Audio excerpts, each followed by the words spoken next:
Ang Panginoon, tayo po ngayon ay nasa ika-4 na linggo sa paghahanda ng kapanganakan ng ating Panginoong Jesucristo sa panahon na tinatawag nating Adbyento. Sa mga nagsisimbang gabi, ay itong Ebanghelyo natin ay siya rin Ebanghelyo kahapon. So kahapon binigyan natin ng pagninilay mabuting balita na ipinahayag ng Anghel Gabriel na kinakailangan humantong sa aktibong pagkilos na magbibigay ng produktibong paggawa at ng kawang-gawa. Yun ay bahagi na ipinakita ng mahal na Birhen Maria kay Elizabeth.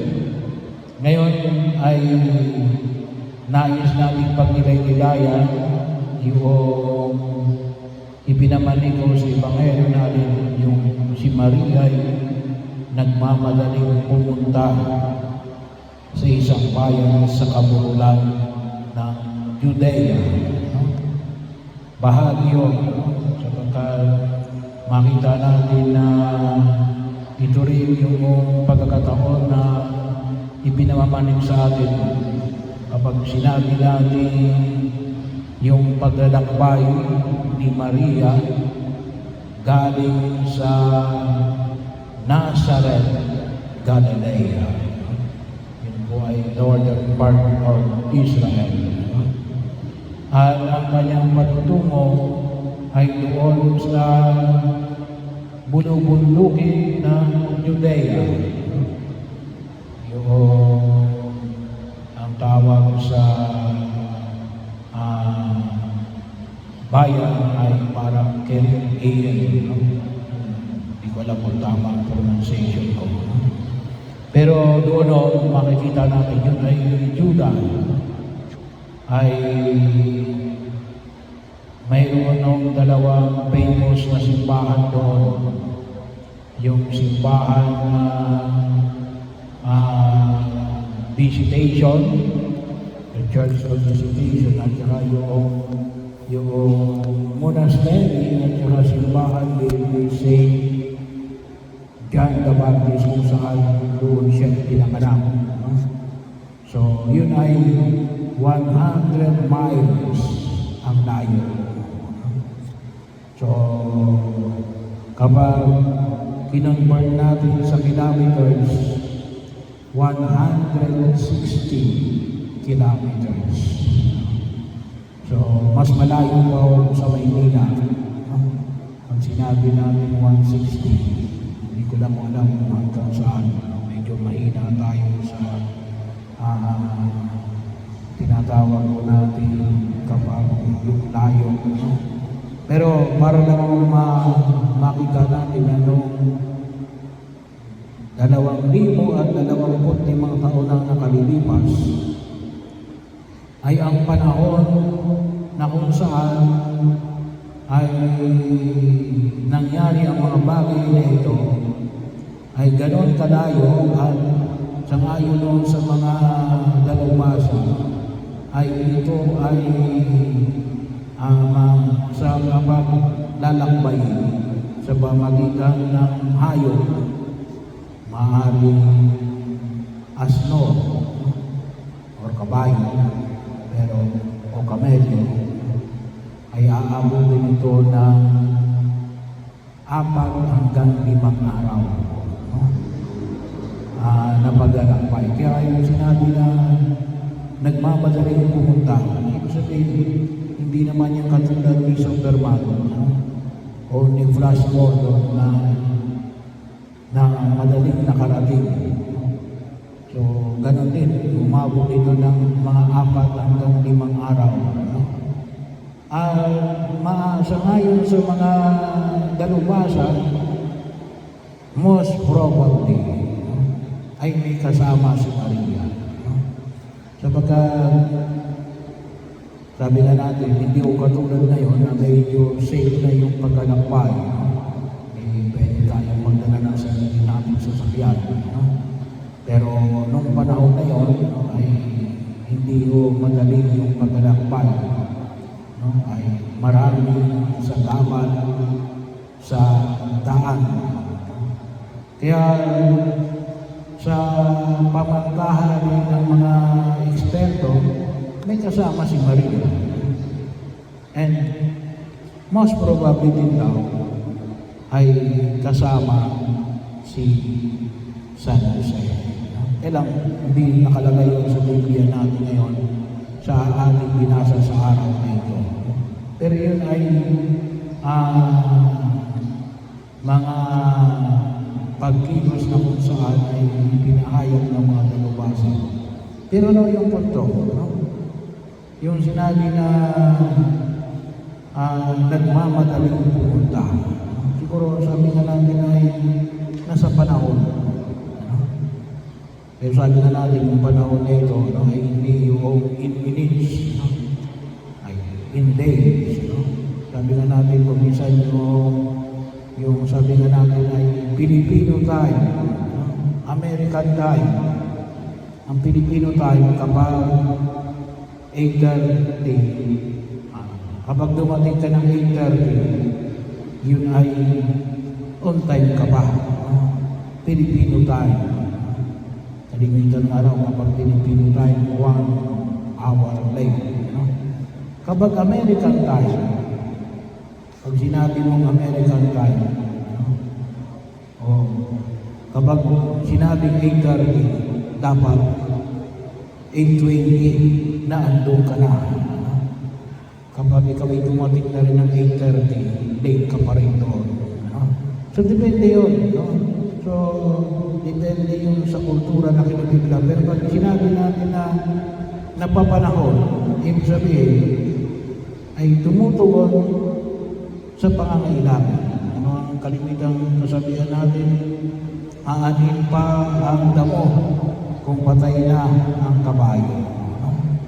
So, ibig sabihin, timely, nasa panahon, nasa akmang pagkilos ang ginawa ni Maria na pumunta para sa kanyang pinsang si Elizabeth.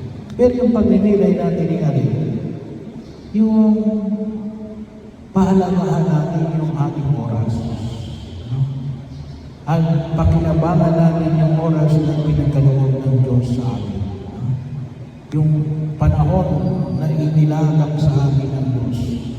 Sana makita natin. Sabagat, swerte na natin kung tayo ay mabubuhay sa daigdig nito na may 100 years. No? Na malakas, maaari na siguro 100 years, ay baka tayo ay uugod-ugod na.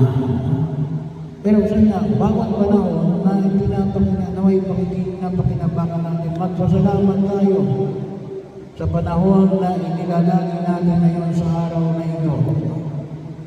Sa bawat panahon at sa mga taong kaakibat natin sa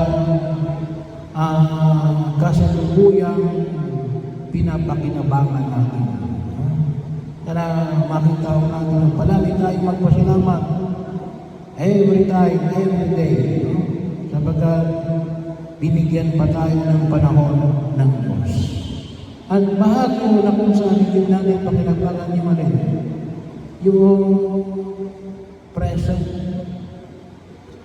yung kasalukuyan. Kaya nga yung ikalawang pagbasa sa sulat ni San Pablo, anong sabi niya, ang handog ng Diyos, pinalitan ng Diyos ang handog na ito para maglulot sa atin ng kaligtasan.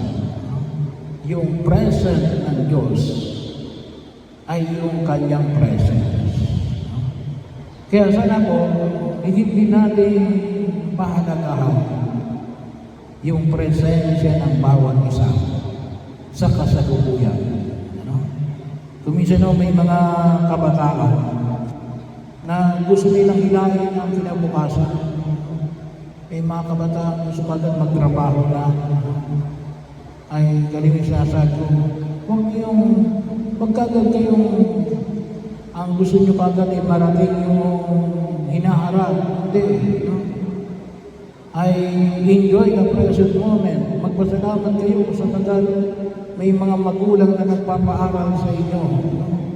Yung pagkatrabaho, ako, habang buhay kayo magkatrabaho. Pero para magamit ninyo yung sa inyong pagkatrabaho, mag-aral muna kayo ngayon. Eh kung sabihin na sarili, wala nagpapaaral sa inyo, ay pwede ka magtrabaho, pero sana ay mag-aral ka muna ngayon. No? Working student. No? Sabagat napakahalaga yung kasalukuyang kaalaman para magamit mo sa iyong kinabukasan. Kuminsan, hinihila natin yung hinaharap. Hayaan natin yung darating na bukas. Hindi ko naman sinabi na hindi ka na kayo mag-prepare. No? Pero yung preparation para doon sa kinabukasan is today, present. Ngayon ka maghanda. Gusto mo ng maayos na kinabukasan, ayusin mo yung ngayon sa buhay mo.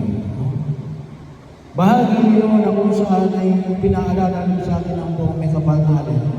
Kuminsan na rin, tayo ay naging bilanggo na nakalipas. Isa po ito sa mga balakid din kung bakit hindi tayo nagkagalak. Kaya nga po sa Ebanghelyo, ano nakita natin sa pagdalaw ni Maria na nagalak ang nasa sinapupunan ni Elizabeth. Bakit? Dahil nakita niya ang presensya ni Jesus na dala-dala ni Maria. Ang kumisan, hindi natin nakita yung kasalukuyan. Bakit? Ay mga nakabilanggo sa nakaraan. No? Either na yung mga hindi natin makalimutan yung mga maliligayang araw ng nakaraan at ang palagi natin sinasabi ay mabuti pa noong kami nung aming panahon. Parang hindi mo na sinasama ng ngayon ay panahon mo pa rin. Nung aming kabataan, hindi ka nagbata, matanda ka na. Ay, bahagi yun. Hayaan mo na yung nakalipas. Maaaring magbigay na turo sa iyo. No? Pero, huwag kang maging bilanggo ng nakalipas.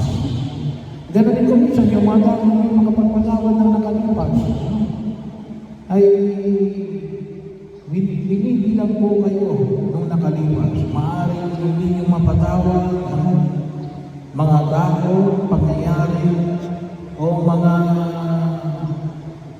panahon at lugar ng nakalipas. Hindi, move on. At ano yung higit na makita natin? Yung kasalukuyan. No? At kapag kayo ay nanatiling bilanggo na nakalipas, hindi nyo papakinabangan ang kasalukuyan. Hindi kayo lulundag sa tuwa. Katulad ng naranasan ni Juan Bautista. Kaya ito po yung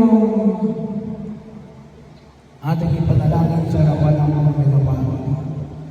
Magpasalamat dahil sa biyaya ng presensya ng bawat isa at higit sa lahat sa presensya ng Diyos na narito sa banal na Eucharistia. Kaya nga sabi nga natin rin, God made present. Ang kanyang paglilingkod sa hindi lamang nangyari 2025 years ago. Ngunit patuloy na nakikita natin sa gitna natin. Kaya sana makita natin ang presensya ng Diyos sa kasalukuyan. Katulad nang nakita ni Elizabeth sa pagdalaw ni Maria.